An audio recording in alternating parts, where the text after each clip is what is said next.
I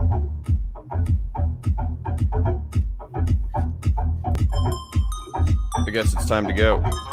Breaking news. Breaking news. He looks like a Cuban that's been dead for 3 weeks. Look in Baker's eyes. I think we were on the same level. He looks like Matilda's daddy that sells cars. Danny DeVito?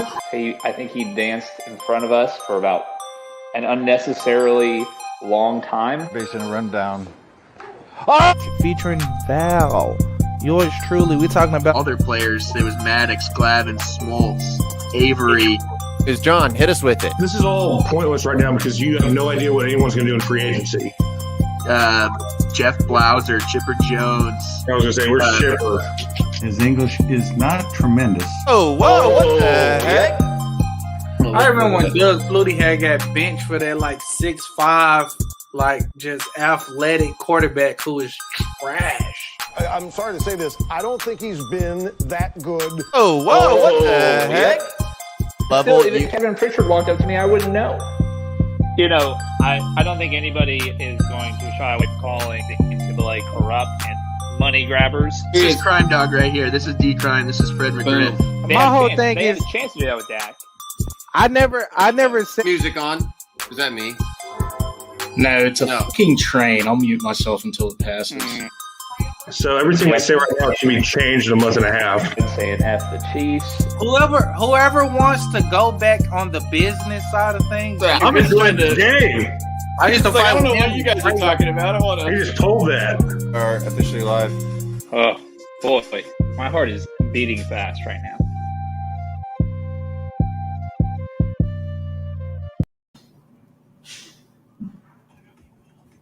Josh, is your heart beating fast right now? Is your heart beating fast right now? After that intro, yeah, I'd say it's beating moderately fast. Because we are live. As I show said today. in the intro, we've got a fantastic show. It looks like University of North Carolina Greensboro is going to pull it out against Mercer. It was pretty tight. It was until the very end. You just got at the very end of games. As soon as the hacking starts, as long as you can hit your free throws, it's pretty much usually the better team gets every time. No, except for ORU today, Golden Eagles, baby. Yeah, number 1 seed Jackrabbits. So it's a bit of a bittersweet thing for some of the fans. Yeah, specifically Eric. Specifically our friend group. Specifically you and my best friend Eric. He went to South Dakota State University, and they lost in the opening round of the Summit League tournament to Oral Roberts. Josh, an alumni. How are you feeling right now?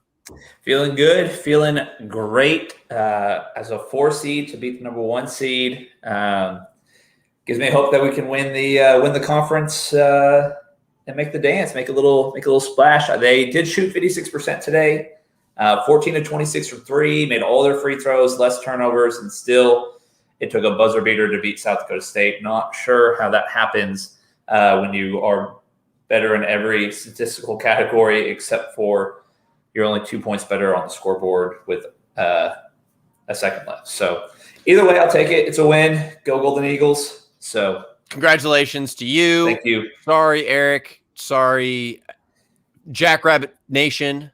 Yep. We know you guys are lost. listening. You're hurting. But it just wasn't meant to be this year. Hopefully ORU is able to make it to the dance, because that would be sweet. Great content. Well, it would just be great. It would be fantastic content to have an alumnus that, they make the dance. I mean, I went to OU, and they're going to make the dance, but whatever. It's a big time school. 25. It's a big time. It's a big time school. There's tons of OU alumni. Skip Bayless. Skip Bayless is an OU guy, so it's like I'm just a dime a dozen. But it's conference tournament time. That's pretty much the most important thing that's going on in the world right now for some reason. And I wrote a piece on it just real quick. I wanted to touch on it, and then we'll go back to what we were talking about pre-show, because I really want everyone to understand exactly what the heck is going on in Ned's Nation. Yep. But before that, I had written a piece today on the website, gjradio.com. No, gjradio.wordpress.com. We haven't bought the actual domain. We just need need some sort of. We really just need viewers. If we just get people watching and people sharing it, then YouTube will end up giving us money. We don't even. Yeah, then we don't even need any kind of like sponsorship or anything like that. We just need, people to share the freaking video and then click subscribe. It's very easy. I should probably put the call-in number on there so that way people can participate. That's usually the best kind of content we have is viewer participation. Yep. There we go. I should probably have the phone ready to go for the calls. Yeah, no, wrote a piece though, criticizing, not really criticizing. It was about the whole situation between Zlatan Ibrahimovic and LeBron James in regards to Zlatan's interview that he gave where he said that something along the lines of, athletes are supposed to unite people and they shouldn't get involved in politics. If I was going to get involved in politics, I would have been a politician. That's what he said. And then LeBron and the media naturally took it to mean, oh, he's taking shots at me. And LeBron's response indicated so much that LeBron said, oh, I'm the wrong guy to go after. I do my homework. Now, my opinion is, Josh, I don't know about you. I really don't care how much homework any of these athletes have done on, tax policy or, the housing situation or, the border crisis. I really do not care how much homework they've done. I will sit and listen all day to LeBron talk about pick and rolls and to talk about, how to rotate against teams like, with a bunch of shooters. I will listen to that all day. I do not care how much homework he's done on anything political or social justice-y, right? Like that's not the point. I think LeBron missed the point of what Zlatan was saying was like athletes are supposed to unite people, not get involved in politics. And LeBron took it to mean like, oh, you're saying that, I'm an idiot because I'm trying to get, but it's like, that's not what he was saying. Like I don't know, maybe I'm speaking for myself, but it's like, it's not that it's like, yeah, do you, bro? But like, I just don't care. I don't think most people care. I think more people would care about like, your story, and more people would care about like what's actually going on, not like just, pontificating about things that happen, in parts of the country that you're not even in. Right. Well, and LeBron, let's be fair, LeBron does a lot for his community, but I get what you're saying. I get what Zlatan was saying. He wasn't attacking LeBron for not being aware or for not doing anything or anything like that. I get it. I personally don't care if he uses his platform for whatever he wants to use his platform for. Right. And I think that's kind of what Zlatan was kind of getting at. If he wants to speak out on whatever, that's fine. It's not really going to affect me. I'm not really going to listen or put my eggs in that basket. Now, if he's talking about pick and roll or how to attack a 2-3 zone in the fourth quarter or how he's saving himself, for games down the road or whatever. Anything athleticism wise, like you are 100% locked in, right? That's the reason I watch LeBron. I don't watch LeBron because I like his political takes or I'm not saying that because I dislike his political takes or whatever. I just don't care. That's what I'm getting. Like that was the whole point of the article was just like it has nothing to do at all with how learned you are or how like aware you are. LeBron seems like he's probably a pretty smart guy now. He's been to the ringer. He's got 2-3 kids. He like sort of has to be attuned to what's going on culturally. He has to be attuned to what's going on in Akron. That does a ton for his community. I mean, how much does he run it? But like, I'm sure he's involved, right?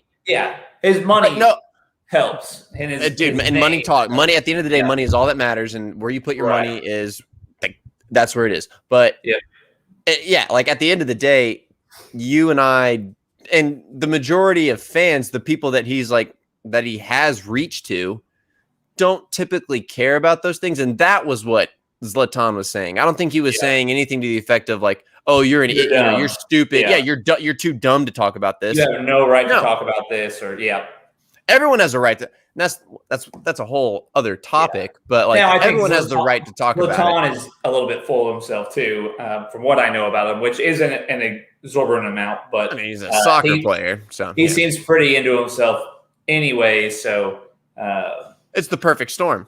Yeah, I guess what I'm trying to say is that I don't really give anything about either side of things. I honestly wish ESPN watched this off my palette and been totally fine. If ESPN hadn't constantly made it a thing, I was willing to just let it go. But ESPN and CNN, like every single media outlet, when Fox News is writing some sort of like, oh, gotcha, LeBron, like that's when I've got to be like, okay, we've got a special guest, ladies and gentlemen, a very special guest. Josh, are you ready for this special guest? I don't know. It's a surprise to me, so it's a very good surprise. I'm excited.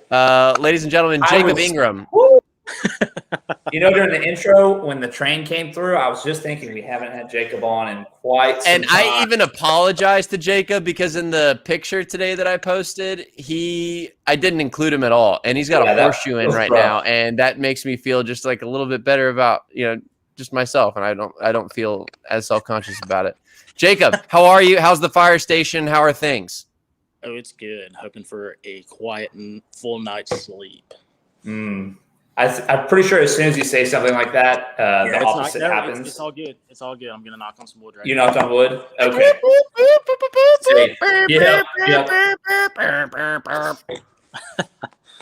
Do you guys actually go down the pole, or is that just made up? So it depends on how old your fire station is, and it's more common in the Northeast. Because they want to be up high because it's cold and heat rises. Got it. That, and it costs a lot of taxpayer dollars to renovate a station that's 100 years old. Hey, if there's one thing taxpayers have, it's dollars. So, Jacob, how are you? We're talking a little bit about college basketball right now, but we were just in the middle of a conversation about, and I know I've gotten out of politics.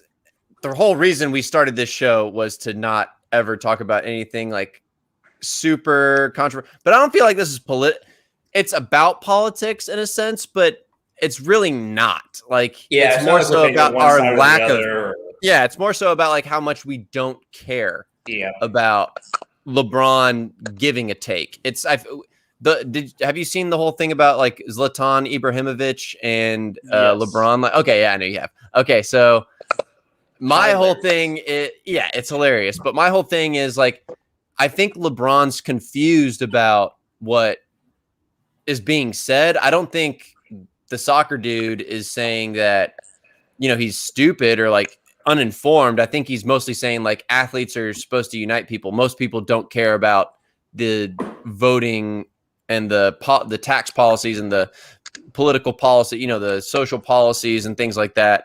Yeah, of athletes. That I think that speaks volumes about professional athletes, like their perspective in Europe as opposed to America. Yeah, no, I totally agree. Dang it, Jacob! I was prepping for you to go off on a real nice long 5 minutes. Yeah, I know. I was like ready to have a nice long thing going for him to clip it out. I really feel like I owe you after like not including you in any of the graphics and anything, and yet like you're, one of our spirit animals as far as like who we make the whole thing for. Hey, Jacob, I did want to mention, and we will probably get to it, but the shellacking the Cubs spring training team put on the Rangers spring training team today. I'm not sure if you saw, but in a 7-inning game, I think the Cubs threw like 45 pitches, and that's it. Like 2 hits for the Rangers. Zach Davies for the Cubs pitched 3 innings and threw a total of 13 pitches. Oh, that's superb.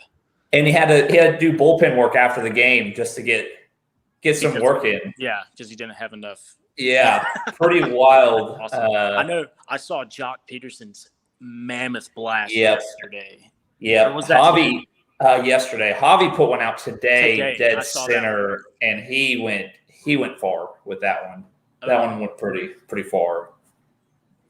But yeah, So what? There's one loss on the spring training docket. 2 losses now. 2 losses and a tie. I think we lost to the Brewers yesterday, or we lost to Arizona yesterday. Again, come season time. Oh no, who knows what happens? Jacob, I don't know if you know. I was asked this question on Saturday or Sunday at our baseball practice. I don't understand. I don't know if you understand it. The roll it over innings in spring training. So, like a pitcher throws a certain amount of pitches in the inning just stops. So, like that's new. For example, I think it's got to be brand new. I've never seen the rule. I was watching the Cubs game 3 days ago against the Dodgers. Cubs have bases loaded, 1 out, haven't put a run across yet. Pitcher beams Javi Baez and reaches his pitching limit. 1 out, 1 run across, bases loaded with, I don't know, Chris Bryant up or Wilson Contreras, someone up that could possibly just break it open. Blow the game wide open, Yeah, and the inning just ends. And they were like, oh, it rolls over. So I'm thinking, rolls over. Okay, so next inning, all those guys are going to go back to bases loaded, and we're going to pick it up at 1 out, and Contreras is up, or what's going on? And no, just new inning. Yeah. It's wild. I understand spring training is not for winning and losing, but I'd like to win. That sounds like socialism. But I want to win, and ESPN says who ends up winning at the end of it. So I'm not sure who's going to win. How many wins I'm going to experience? Yeah, I'm not a fan of baseball in general. The way they handle things with, they just don't market the game, and then you have like up close and personal. Finally, after the year that we've been through, and you're gonna stop an inning with 1 out and bases loaded, like 1 run across. Come on, pretty wild. Yeah, and it's like you on the Twitter sphere, you see like everyone's just like, oh, I would watch games more if players were mic'd up for longer. That would be sweet in real games to be mic'd up. Well, Jacob, it's funny that you mentioned that. We will get into that later on. Hopefully we have some special callers later when we start talking about mic'd up players, but I totally agree. Yeah, I don't think it's that much. When you can hear a guy chase after a fly ball in left field and just huffing and puffing all the way over there, and then talking shit. I'd honestly watch the dugout guys or watch the bullpen dudes, like if they were on, Yeah, because pitchers are just a different breed. Aren't they all, man? Super space cadets. Hey, okay, look. just personal experience. I mean, agreed. No, totally agreed. No, totally agreed. But no, I mean, as far as baseball goes this season, we had a great practice the other day. We were talking before the show. Great show. Josh here was absolutely smacking the ball on Sunday during BP. It was the best I'd ever seen him hit. Best I've ever hit. So the best he's ever hit in his life. He's really seeing the ball and going out and getting it, as opposed to waiting for the ball to come in and reacting to it. Your prime, bro. I'm telling you, I'm 29. Like that's prime. That's your like. I just want to know. I just want to know if anything what I just said made sense, and if it. Yeah. So I don't. Oh God, I don't know. I played when I was stationed in Spain, and like. It sounds like what you said with Josh, like it was the same thing. It was like, growing up, they're always just like, let the ball get deep, let the ball get deep. And it's just like, that's a total crock of shit. The further out in front of the plate you make contact with the ball, that's when they start talking about, what is it? The, exit velocity? Well, exit velocity. There's like some launch angle. Like, get the fuck out of here. This isn't math. Like, stop. It's I don't know, but it actually you would get along so well with my uncle Bart's friend Jeff Fry, who played for the Rangers for a bit. I recognize that name. Yeah, he hit for the cycle in the show. So anybody that can hit for the cycle in professional baseball is probably big deal. probably a pretty big deal. But he lives in Fort Worth. Really, really good guy. He's got like this whole movement basically built around all of these silly drills and all of these like silly hitting coaches that like, I mean, it's called, his hashtag is she gone. And he basically like, she gone, like that's the catchphrase. Yeah. But he basically just makes videos and highlights all of these hitting gurus and all their, silly drills and stuff like that, where they're talking about like, launch angle, and they're talking about like, like there's this one batting coach who like tells you like when you hit, you need to like when you're done like on your swing, you need to whip your wrists through, like because you get that much more exit velocity on it whenever you like because if you break, and he's like, but he's using like a rowing oar to do it. So he's like using like a light little rowing oar to like flick the ball, and he's like, and if you just do it right, and it's like all these videos are like of guys like dancing with the bat and then they swing, and it's like, what does that have to do with baseball? Like, I mean, there's actually like a and then I see Josh, who I know for a fact doesn't do a gosh darn thing in the offseason. Have not swung a bat since the final game of last season. Yeah, hasn't touched a stick since November. Comes back in March. Got better. And somehow just is seeing like just absolutely stepping into it, and the hands are flying, and just the bat's out in front of him. He's not absolutely nothing was pushed to the right. Everything was pulled, but everything was pulled hard. Everything was solid, just firm. It was fantastic to watch. Yeah, man. It felt good. Hopefully I will transfer to the real thing. But when do you guys start?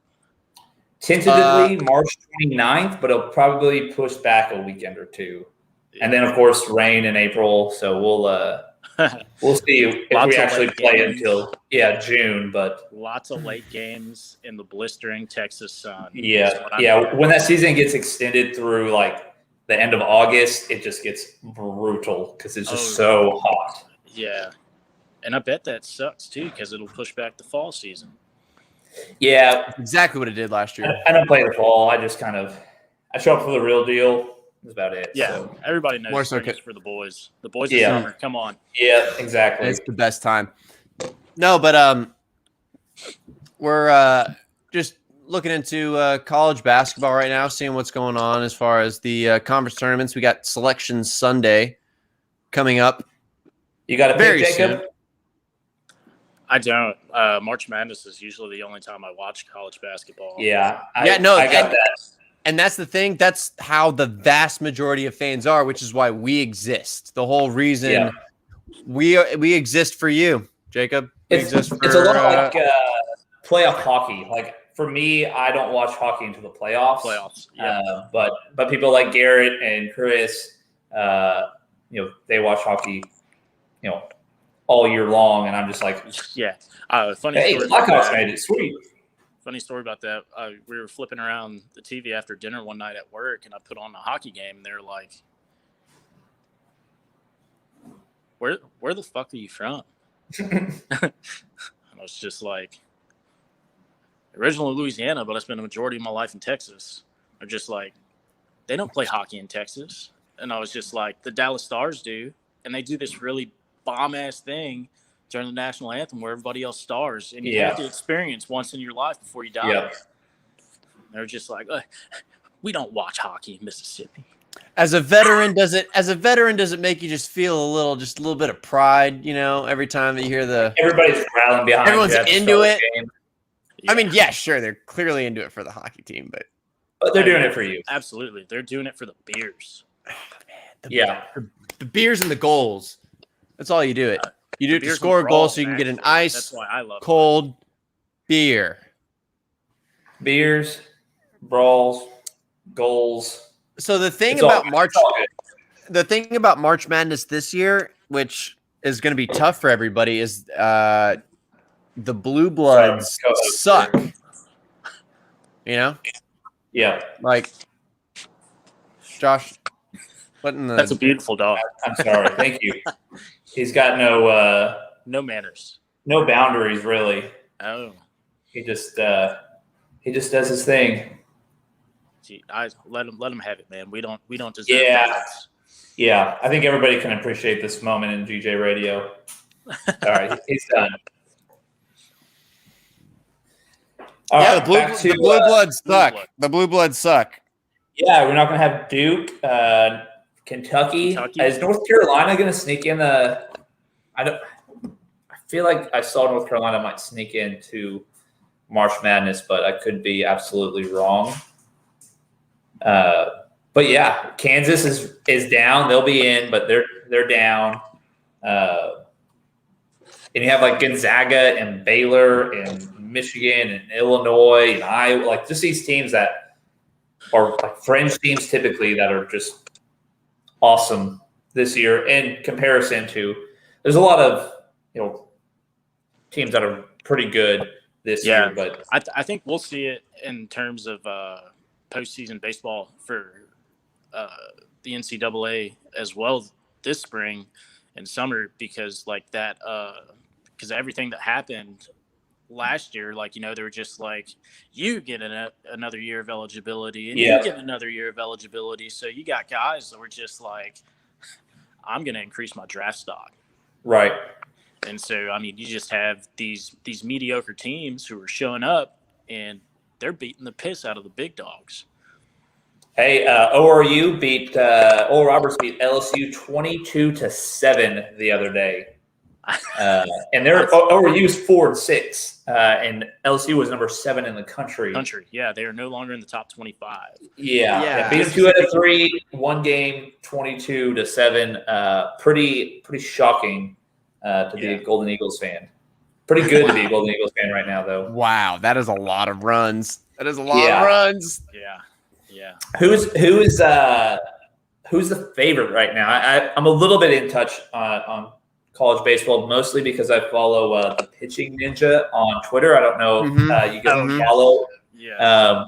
And I get to see kind of the Kumar Rockers pitch and the other guy that Vanderbilt has. Al Leiter's son. Yeah, is that okay? I thought that it's Jake Leiter, isn't it? Yes. I thought that was possibly his son, but what did he have, like 15 Ks and no walks the other night?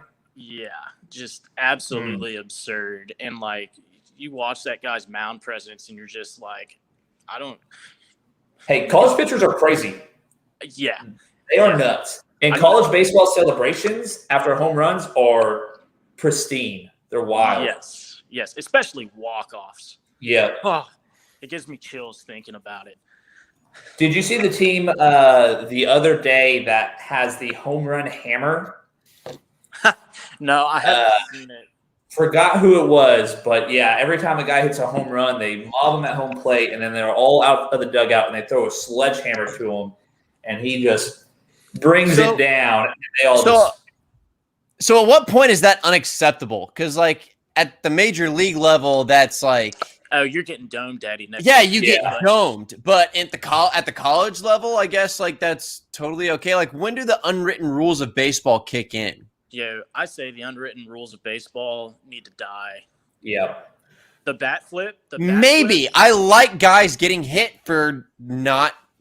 Okay, so being current. Right. This is coming from a pitcher, so we kind of have to take it with a grain of salt. Hey! I got hit last season in the jersey.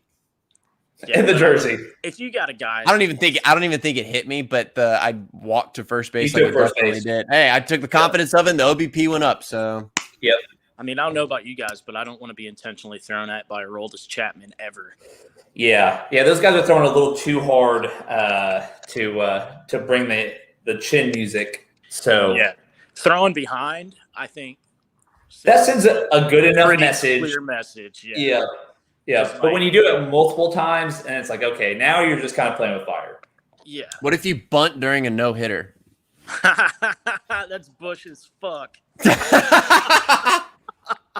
I like it though. I mean, you're talking to a guy that predominantly bunted his whole baseball career, so I love it. You're doing it in the first inning. You're doing it in the seventh. Yeah. As a catcher, though, like if I see that runner's making it to first, like I'm squaring him up as hard as I can between his shoulder blades with the ball. And just boom, right? I wear it. Yeah.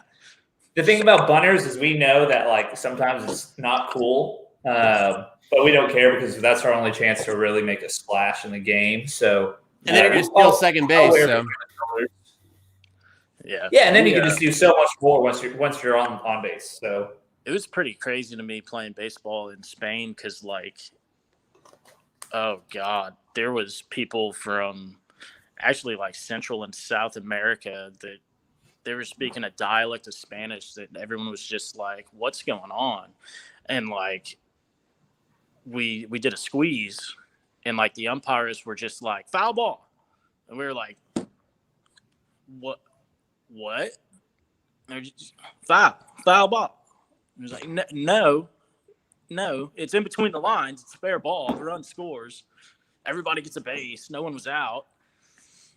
And I mean, it was a shit show. Just like trying to play small ball. I would assume with that many different languages being spoken and that many dialects, things would get a little hairy, a little confusing pretty quick. Yeah, I forgot you played international baseball, like that's like overseas. Yeah, it was definitely still a pay to play, but it was a blast because it was just like we would show up with coolers of beer, and like a fifth of Gentleman's Jack or Fireball, like. In between innings, like our center fielder had a fucking Miller Lite in his back pocket, taking sips in between pitches. We had this one dude, lefty pitcher, probably threw about 33 miles an hour, went out to the mound with a lit cigarette and was puffing drags and putting it behind his ear. Oh, that get a little hot. That's a little. It's cool in theory, I think, but I was just like, dude, this is like, I made the comment about Bush League earlier, but I was just like, I can't believe, like, we are so Bush League right now. Garrett, I hope you're taking notes. This is something that I'm honestly thinking about doing it because I don't think that the league would. I don't think they'd care if you brought a cigarette out there. Yeah, or like a back pocket shot. You know, you just stick it in the back pocket and so it really matters about what park you're playing at. If we're playing at one of the private schools, one of the private Christian schools, I don't think that they'd necessarily like it if we pulled out a pocket shot on their field. But if we're playing at McKinnish or Reverchon, the thing is a pocket shot is probably like the least, the least of the worries that are going to be out there at that park. You got homeless people. I was going to say out there, you got to worry about who has a gun in the dugout. Between who has a gun and where are the needles at? You don't want to walk around barefoot or in socks, barely in slips, honestly, because it just takes one wrong step, and suddenly you got a foot full of needles and hepatitis going through your bloodstream. A round ball being hit to at third or short could come up with some dog poop, and it's just like, come on. Yeah, because for some reason people think that walking your dog on a baseball field is acceptable. Yeah, absolutely zero. Grown men play here. Yeah, I think kids play there too. Still, I'm not entirely. It got pretty bad for a long time, but it got better this past year. So they might start putting kids to play there, but I wouldn't recommend it. Yeah.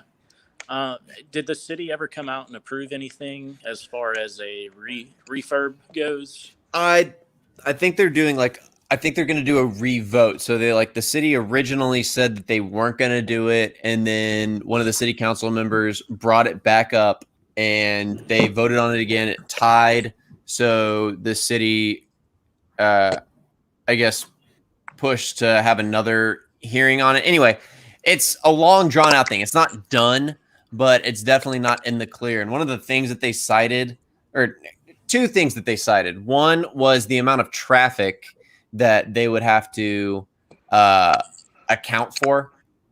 You know what I mean? Like they would have to run a bunch of logistics and numbers and all of that kind of language to basically see what the traffic would be like on Oak Lawn right there. Whatever. In Turtle Creek. Whatever.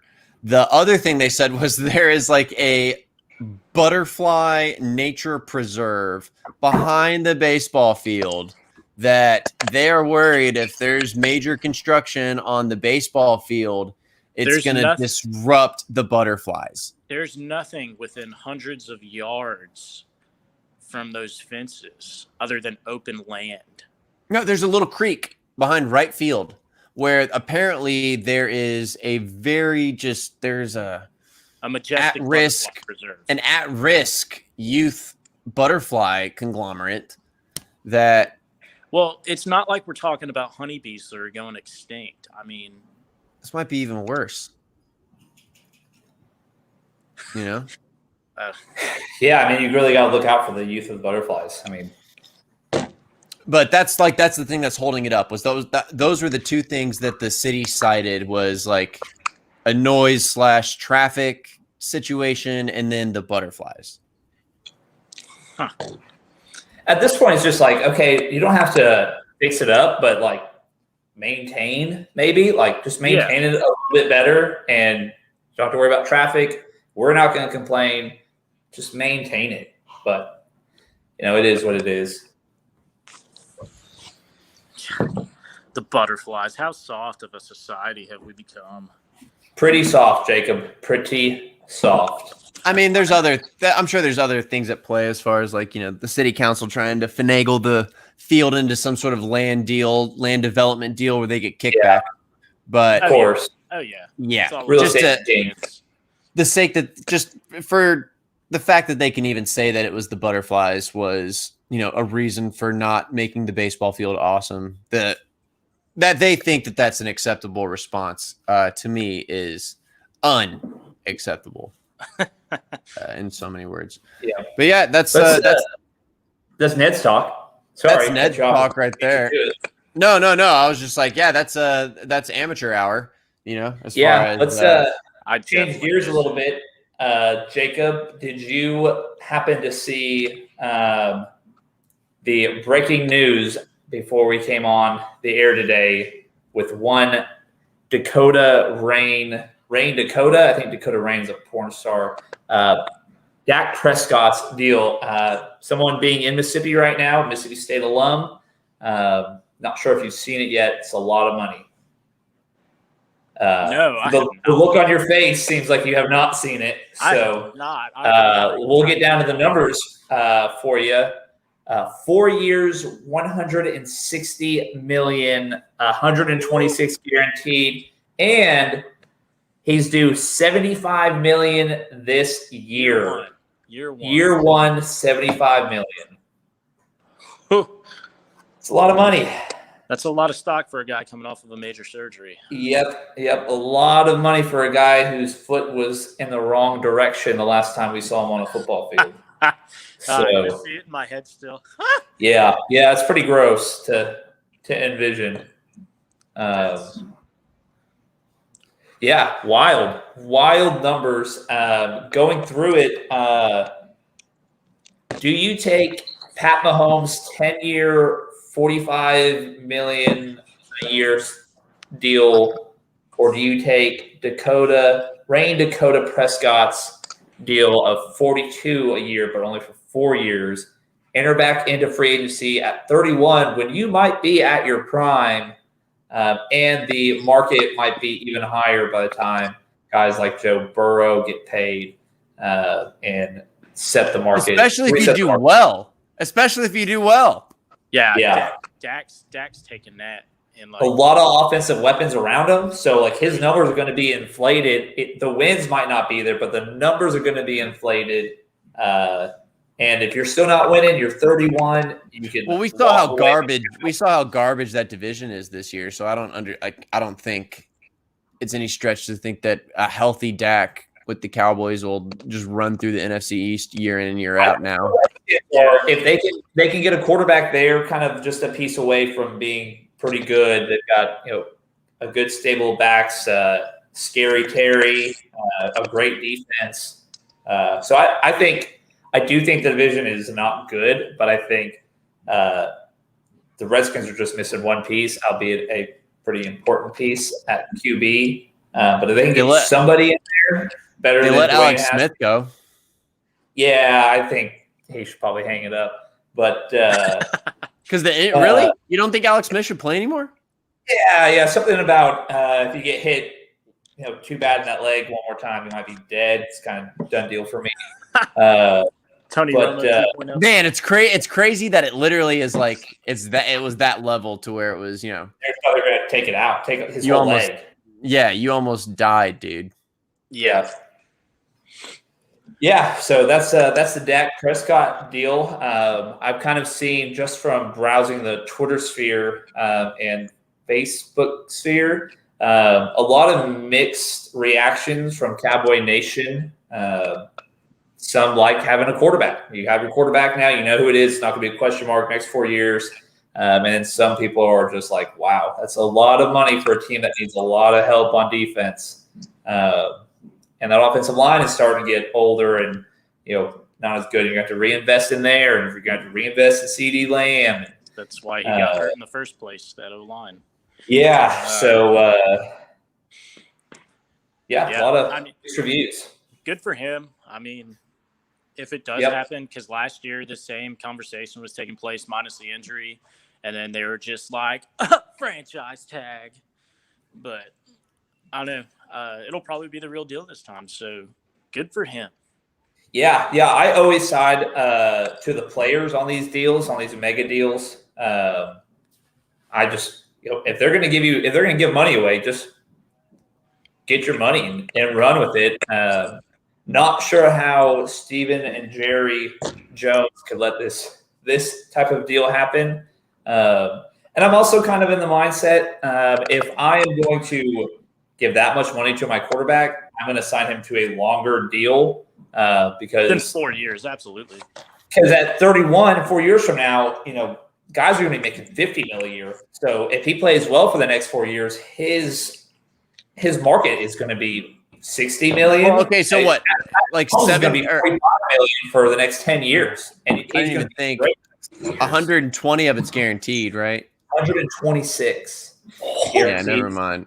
66 due at signing. He's getting paid $75 million this season, and he's a very rich man. Dude, that's so much cash all at once. Yeah, I don't know your name, and he didn't even play last year. Yeah. Wow. I hope he has a good money management team. Who in the world is his genius agent? Yeah, they said talks started to ramp up today, and by 6 o'clock the deal was done. So it seemed like both sides were itching to get something done, and I think the Cowboys, I guess tomorrow maybe is the deadline for franchise tags. So I think that's kind of why it got sped up maybe. And I think the Cowboys might have boxed themselves in the corner with it, because I think if they put Dak on a franchise tag, he's, who knows what he said he was going to do. But was he going to sit out the whole year like Le'Veon? Yeah, I don't know. Maybe that was one of his ideas, and the Cowboys folded and said, "Okay, here's a dump truck full of money now, and we'll send like 50 more to your house in the next 4 years." So that's just so much money. It's wild. It's a lot of money. 66 due at signing. I mean, could you imagine? I get alerts when I get paid. I couldn't imagine seeing that much money. Yeah, my alert from Bank of America telling me $66 million has just been deposited into your account. I'm crossing my fingers that maybe they get the routing numbers wrong or the account numbers wrong, and maybe Dak also has Bank of America, and it happens to go into my account, because I will take some.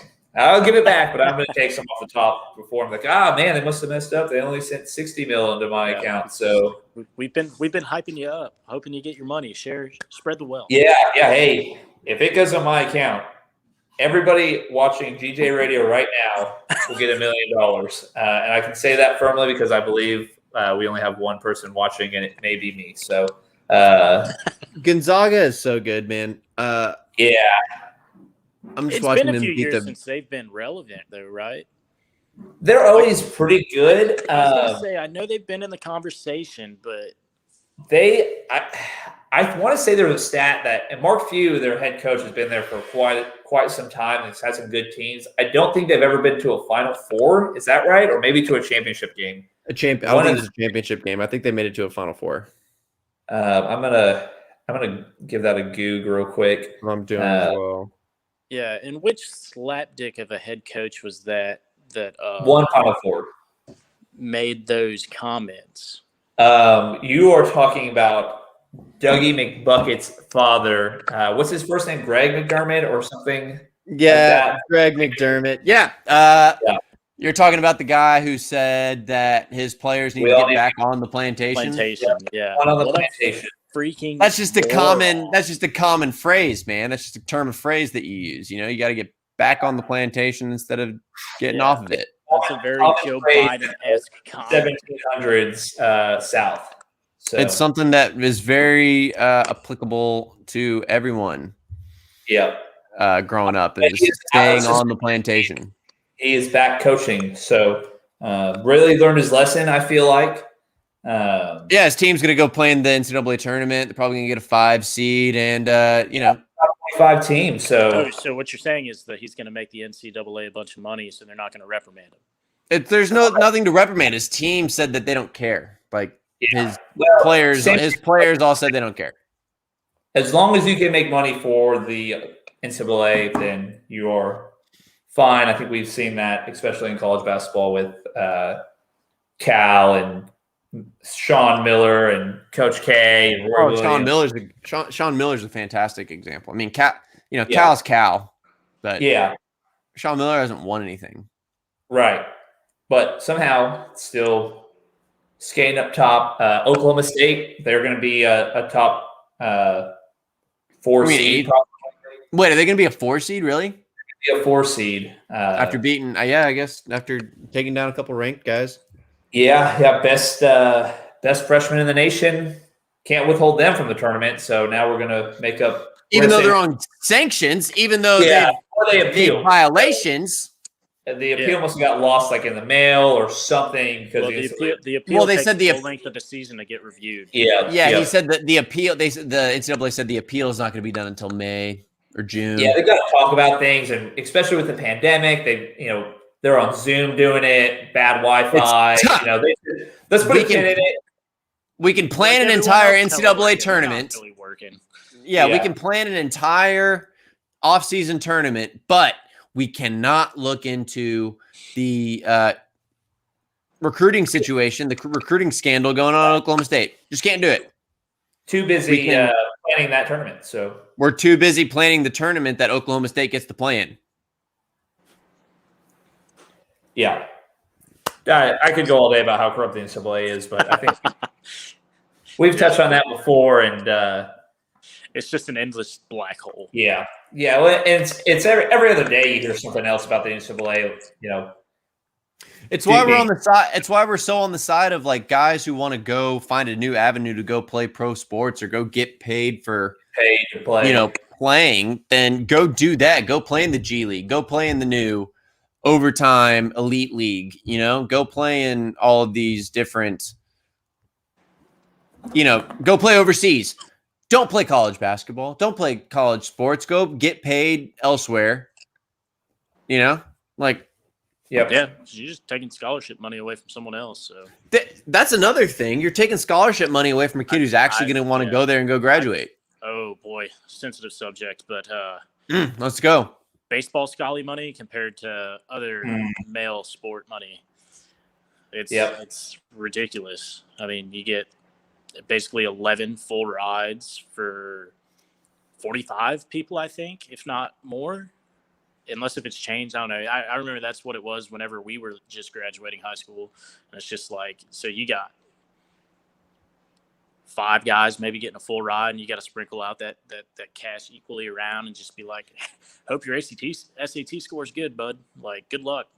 Yeah, we need scholarship to help out as well. We had a national champion pole vaulter on our track team. Was not on a full ride. He back-to-back national championships, runner up, and indoor. His freshman and sophomore year, still not on a full ride. So yeah, I get that. Yeah, I think if and then just the whole premise of play 1 year of NCAA basketball and go pro. It's just like maybe not put someone who's still developing mentally and physically, like against grown ass men. Well, like, okay, so those kids are trying to get paid. Those kids are good enough to go get paid. They don't, and if the way the NBA is, like the NBA says you cannot go play until you're a year removed from high school ball. Like you have to be at least like of freshman age or having finished freshman age sports or freshman age of school in college. So you have to have been to that point in order to play in the NBA. Like those kids are good enough to go make money in that year between them graduating high school and then meeting the criteria to be eligible for the draft. The family with the brothers, the Balls. Ball brothers, yes. Yeah. LiAngelo Ball's family. Yeah. The lesser known of the three, only known because he was thrown. What do you mean? What do you mean the three? I know LeVar Ball, and LaMelo. I know LiAngelo Ball, the Thunder dunker. Yep. There happen to be two others. They're okay. And then there's two other ones that one of them went to UCLA and one of them played overseas. But but who cares, right? They're both in the NBA now. LiAngelo Ball, Lord knows what he's doing. I'm very interested, LiAngelo, if you're tuning in right now. Yeah, we know you're listening. Yeah, we know you're watching, LiAngelo. Feel free to chime in and just let us know what's up, man. That's really it. We're not trying to hate or anything. We're probably, at least Josh and I are probably the least likely to hate on anyone willing to show up on the show. If anything, we'll probably say that you're better than anyone else in the league.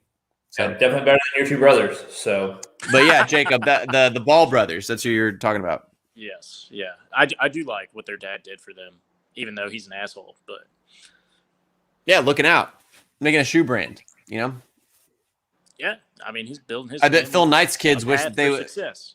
I bet Phil Knight's kids wish they would have, wish their dad would have done something around the time they were.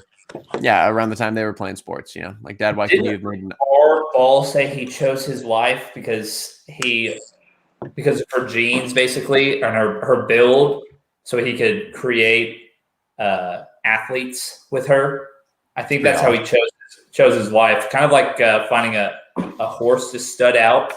Is basically how he put it. Terms of endearment. Yeah, I can't. It sounds like a compliment. Hate on that. It worked.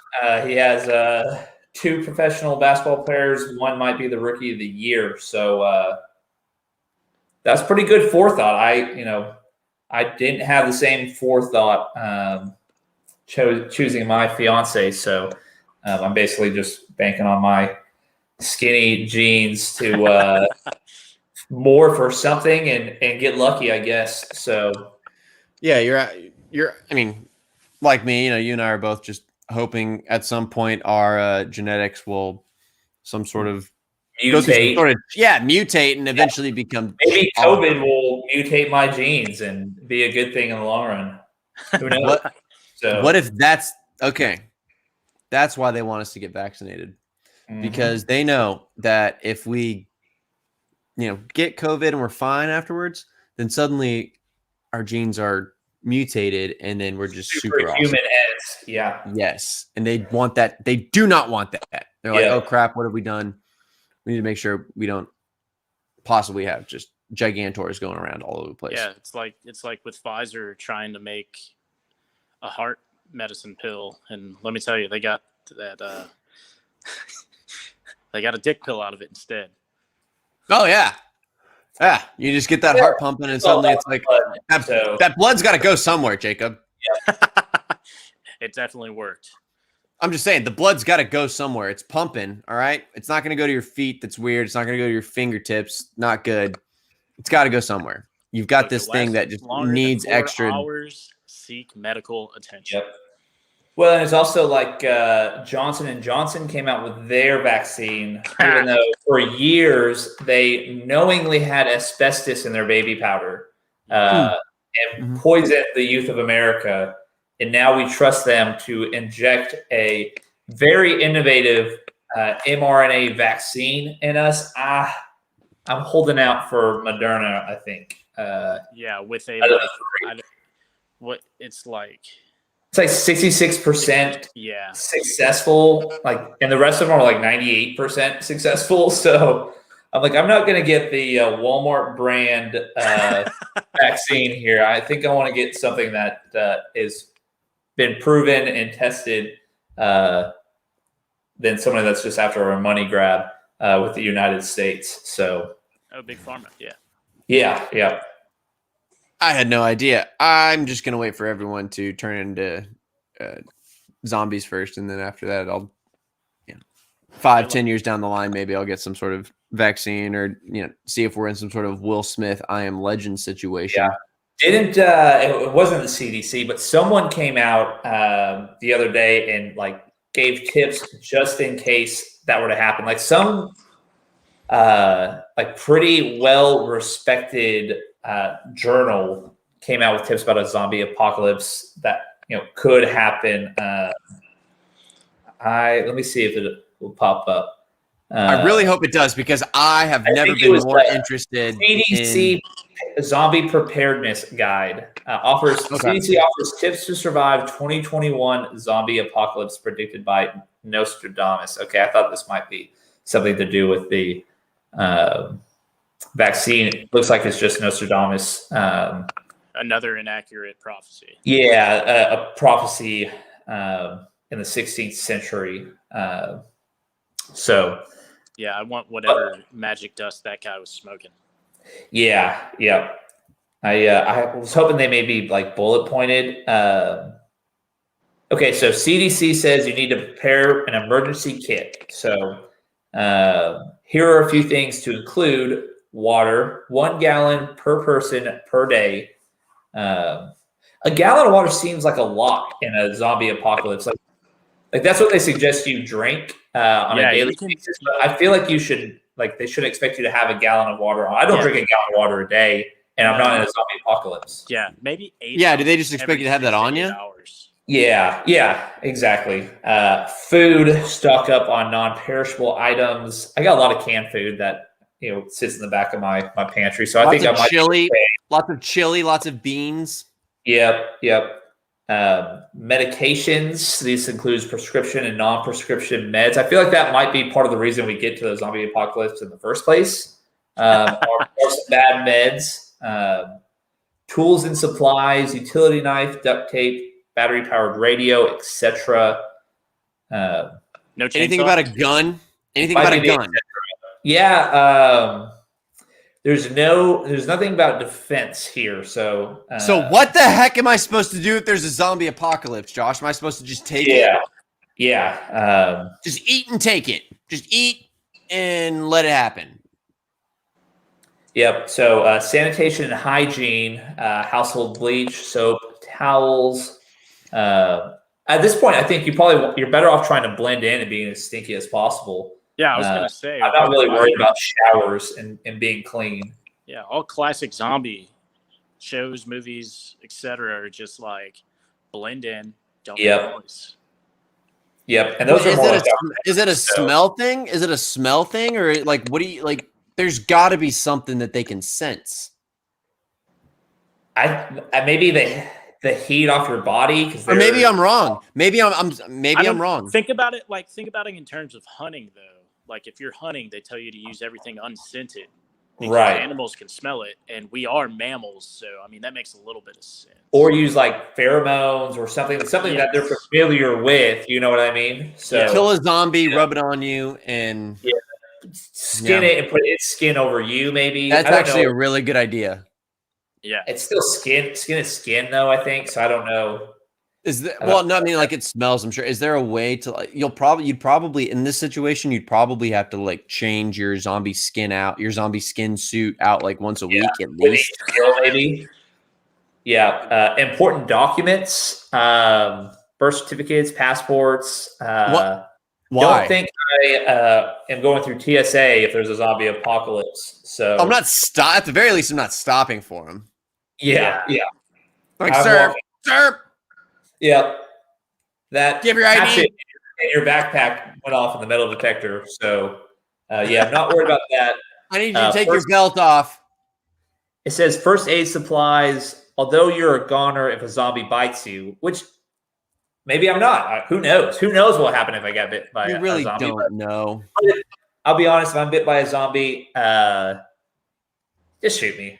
Just kill me already so I don't have to go through it. But the guide said the guide didn't say anything about guns though. So no, yep, you're right. But we stay strapped in the West household. So Well, be prepared for that legislation that's hitting the floor this week, young man. Look, this is the zombie apocalypse, Jacob. We're done with politics. Politics is over. That's an empty chair. If the zombie apocalypse happens after a certain point where Big Brother is just like, you can't have these guns anymore, we're all fucked. Yeah, if maybe. If it happens after, that's a good point. Is Big Brother a zombie? Oof. And they're intentionally taking away our guns for them to. Suddenly, Jacob brings up a good point about the what whole. If all those conspiracy yahoos lied about like the reptilians? Yeah, I'm starting to connect the dots a little bit. At first I thought they were kind of crazy, but as we're talking, it's starting to. The wheels are turning here. Spinning a little bit. Yeah. Yeah. I need a chart. We can chart this out. We can figure out exactly where the. No, but like. That's not completely far-fetched to plan for the apocalypse. I mean, it's not the apocalypse. It's planning for the zombie takeover, which is reptilian. Or reptilian. But as far as I'm concerned, it's not far out of the realm of possibility, simply based off of what we have just said, where the CDC is giving suggestions in the event that there isn't a zombie takeover. And maybe they're just saying Nostradamus to not alarm people, saying, hey, these vaccines might turn everybody into a zombie. So maybe this is their way of saying, hey, be prepared. Nostradamus said this. We're just kidding. Or maybe they're just big walking. Yeah, it's really going to happen because of vaccines, but we really want you guys to get vaccinated just in case. So, yeah, I don't know. There was like minks, I think, in parts of Asia were coming back to life.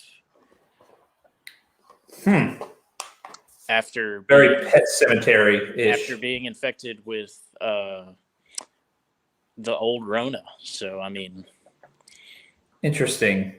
So should we expect the 500,000 plus dead to be coming after us in the near future? I will say, not to make light of a obviously terrible situation, but I'm going to.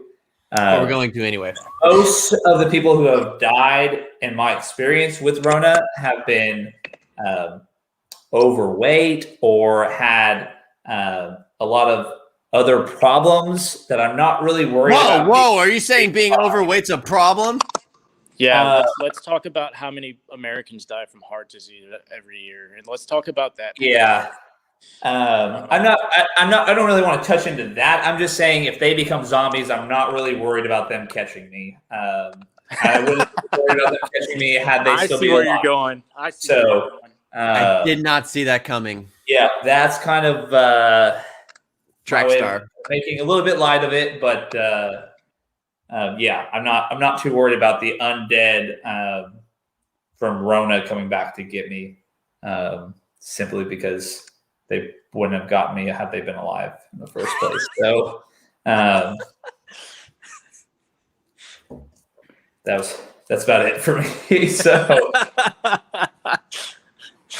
we didn't even really touch into conference tournaments, but as just a quote, we can go through the Power Five real quick. Yeah, let's go ahead and Josh touch on it. Just go through who we project is going to win them all. And then who the big players are. I mean, so the Big 12, Big 12's good. Got Baylor, obviously. Yeah, Baylor's good. Kansas turned their season around. I did not realize they're number 11 now. Mm-hmm. Oklahoma's solid. Oklahoma State. Yeah, gets to Can't play. count out guys like Cade Cunningham taking over games. It seems like he kind of knows when to turn the switch on. Jared Butler. I think college basketball is very guard oriented, especially in the tournaments. If you have a guy that can just take the ball off the court and score, you're in good shape. I think Baylor's got a guy like that. West Virginia's got a couple guys like that can shoot, and they've got a big man who's pretty good. Oklahoma State's good.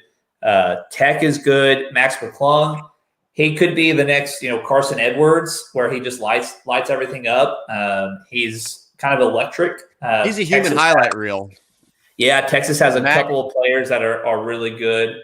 That's all to say. Baylor's probably going to walk out of the Big 12 as a champion. But it's so hard to beat teams 3 times, and I think Baylor's going to have to go through Oklahoma State or West Virginia again. So I think it's hard to beat teams. It's hard to beat them twice. Even more difficult to beat them 3 times. Still, if I'm predicting anything, it's going to be Baylor walks out of the Big 12 with a championship. So. I like that. I like that prediction for the Big 12. For the Big 10, are you taking Michigan here? Yeah, a lot of good teams in the Big 10. I just assume it's Michigan, right? I think it's got to be Illinois. I mean, Illinois waxes Michigan at Michigan with their best player out. Now they have their best player back. I think Illinois may be the favorite to win. They're number 3 in the country. And they're kind of rounding into form at the right time. I think Iowa's going to be in some trouble. I think their wheels are starting to fall off. Barely escaped. Is Purdue making it? Purdue's good. Purdue's young guys are kind of rounding into form. They're the 341st youngest team in the nation. I don't think they've got enough to beat Michigan. And unfortunately, if they make it through the quarterfinals, they have to go up against Michigan. And I think that's just a bad draw for them. I think they can hang with Illinois. They can hang with Iowa, but I don't think they can hang with Michigan. So I'm going to go with Illinois as my champion. But pretty wide open field in the Big 10. Wouldn't shock me to see Iowa make a run or Illinois make a run. Or even Ohio State make a run. So, and then seemingly the ACC is just wide open. Yeah, I have absolutely nothing. Being a Notre Dame fan, the not a lot to pretty much the only conference that I cheer for, and there's absolutely nothing going on in the ACC. Yeah, I guess Virginia or Florida State. I was gonna Virginia's been good year in year out, and Florida State's been solid for the last decade, but it's I feel like Florida State's always the same team. They're always pretty long and young, but no one's ever polished on that team. They don't really have. They've got one or two big men, solid big men, and they've got a shooter, and that's pretty much Florida State year in and year out. Could be totally wrong on this year's Florida State team. I don't know. I haven't really seen them play much, but I just feel like that's who they always have, and that's who they have this year. So if you've seen them for the last 10 years, you've seen them. You pretty much know what Florida State's about. So I guess Virginia, until proven otherwise, would be the favorite. They're the highest ranked team. Actually, Florida State's the highest at 15. Virginia's number 16. Tough to go against Virginia's well-coached team. So extremely. And then you've got the Pac-12. Pac-12, I guess USC. They've got Evan Mobley, who will be a lottery pick. And I guess you have Colorado at 23. I guess I go with USC. They've got the best player in the Pac-12, and that's who you kind of have to roll with. And then you have, I guess, the SEC. There you go, and which is just Kentucky and Alabama is number 8 number 6 in the country, and Arkansas is number 8. Do you ever take the SEC though in the big dance? Do you ever take SEC teams going past the Sweet 16? I don't. I never have them going past the second round. Yeah, I saw today that Alabama is looking at a number 2 seed, and that just seems like very high for. Great, I'm picking the 7 who plays them in the second round. Yeah, exactly. I'm not sure how they did in their non-conference games, who they beat, but I'm kind of going through their schedule right now. And I'm not seeing a lot of ranked teams at all on their schedule. Only non-conference ranked team they played was OU, and they got beat. So, yeah, I'm not. I guess I'm taking Alabama for the conference, but I'm taking them probably second round exit of the Big Dance. So no, yeah, like When's as far as the last dance time goes, an SEC school finished in the Kentucky. Well, Kentucky. Yeah, outside of Kentucky, Tennessee had a couple good years there with like Admiral Williams and a couple other guys. But other than that, man, when was the last time you saw an Arkansas team ranked in the top 25, let alone the top 10? The only other time I can remember a non-Kentucky SEC team being relevant was Marshall Henderson's time at Ole Miss. Yeah. God, was that a fun time for college basketball? Florida's had some good runs. They had back-to-back championships. Yep, they did. 2000, what? Early 2000 or mid 2000s? 07, 06 maybe. I'm just throwing that out there. But it's been a while. Chandler Parsons, I think, was a Florida Gator. And Chandler. Before that, though, Joakim Noah and Al Harrington. Al Horford. Yeah, they had another guy, a third guy on that team. I can't remember who. Oh, hold on. It's gonna guard or something. Well, Mike Miller went to Florida too. Yeah, but he wasn't part of those national champions. It would have been cool though if he was. Yeah, because he is probably the coolest white basketball player. Next to Jason Williams. Yeah, but he actually, like Mike Miller, actually stuck in the league for a long time just for being cool. Like LeBron just wanted on his team to be cool, right? Just to shoot threes and be a cool guy. Like the only thing different between him and Kyle. Go ahead. Yeah, I was saying the only difference between him and Kyle Korver was just Mike Miller was just cooler. Yeah, Corey Brewer was on that team. That's who it was. And Torian I knew I knew a Maverick was on that team. Yeah, a former Mav great. Dorian Finney-Smith went to Florida, former Maverick. Yeah. Bradley Beal, pretty good. SEC puts out talent. I'm not saying that because obviously Kentucky puts out 4 or 5 kids every single season. But just as far as the whole conference goes, you don't write them to go past the first weekend. Yeah. This year, extra down with Kentucky and Florida kind of being non-starters. So, and Tennessee even kind of. They were ranked in the top 10 for a little bit this year, and now I don't think they're ranked at all. So when your best teams aren't very good, don't pick about the good teams. Yeah, exactly. So,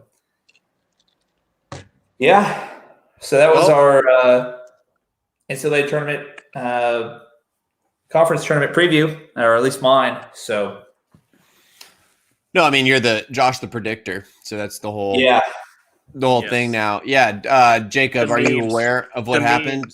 The memes are most glorious. Yes. Garrett So goes up pretty quick. Yeah, Josh, tell Jacob what happened though, because he doesn't understand what had happened with that tweet. So everybody probably saw it on our Instagram and our Twitter and possibly Facebook.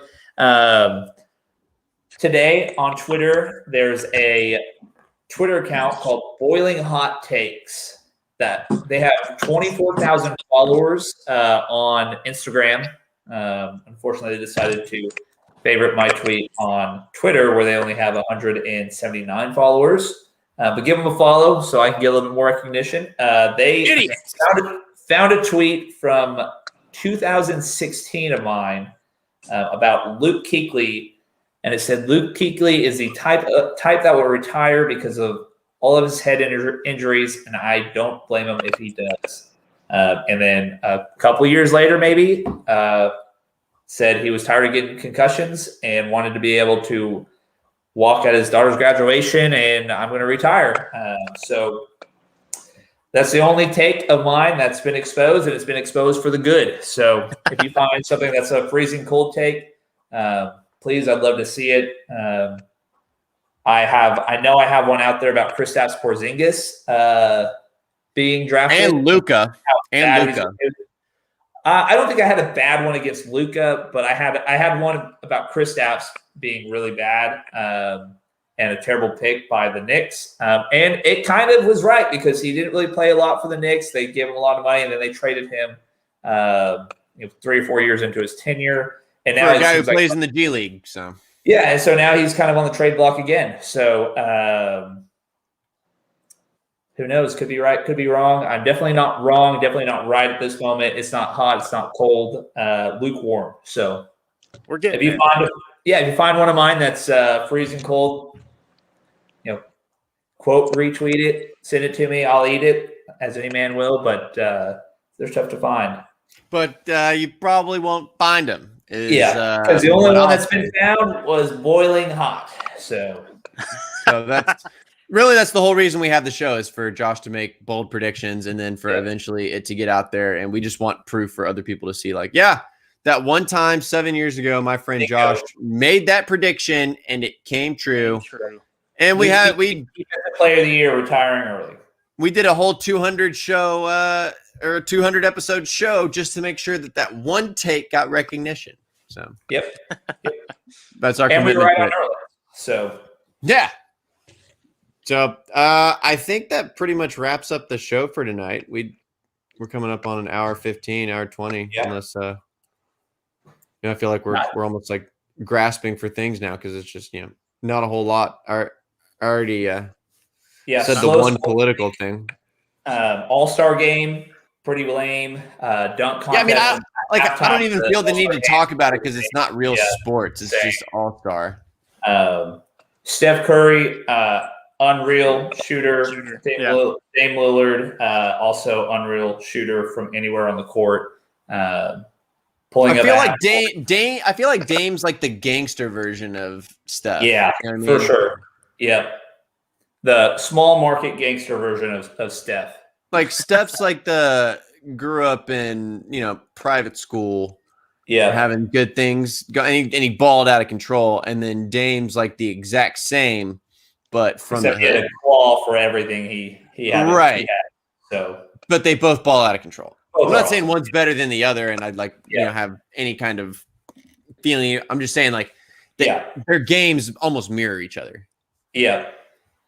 You stick Damian Lillard you switch Damian Lillard and Steph Curry, and I don't think there's a drop. Yeah, I think you're getting the same results on both sides. So, but yeah. So that was a good take to end it on right there. Ladies and gentlemen, thank you for tuning in. Josh, you want to say goodbye? Yeah, thanks for tuning in, and hopefully you'll catch us sometime later this week, and we'll talk some more amateur baseball. Maybe get a few managers on the horn, and please, maybe we'll get Jacob after this. So, God, we can only hope. Bring the Shonks on board, please, boys. Yeah, we need to bring the Shonks, maybe Patty. We'll see this weekend live. This weekend. Before we end the show, real quick. This weekend live, we are doing a live broadcast from the NTABL tryouts on Saturday, 8 a.m. All right, we'll be out there, camera crew, ready to broadcast the whole, pitch, catch, hit, run, all of it. Yep. We'll be broadcasting it and giving you our takes on the newcomers, everyone from the 18 and up league all the way up to the 65 plus league. So. That's where we're headed, fellas. The dream. If I could be so lucky to be playing baseball at 65. If I could be alive at 65. Yeah. We'll all be zombies, so we've already discussed that. Well, that's it. We need some Okay, I'll get an outro next time. Next time we'll have an outro. We'll be professional with it. But other than that, later, boys.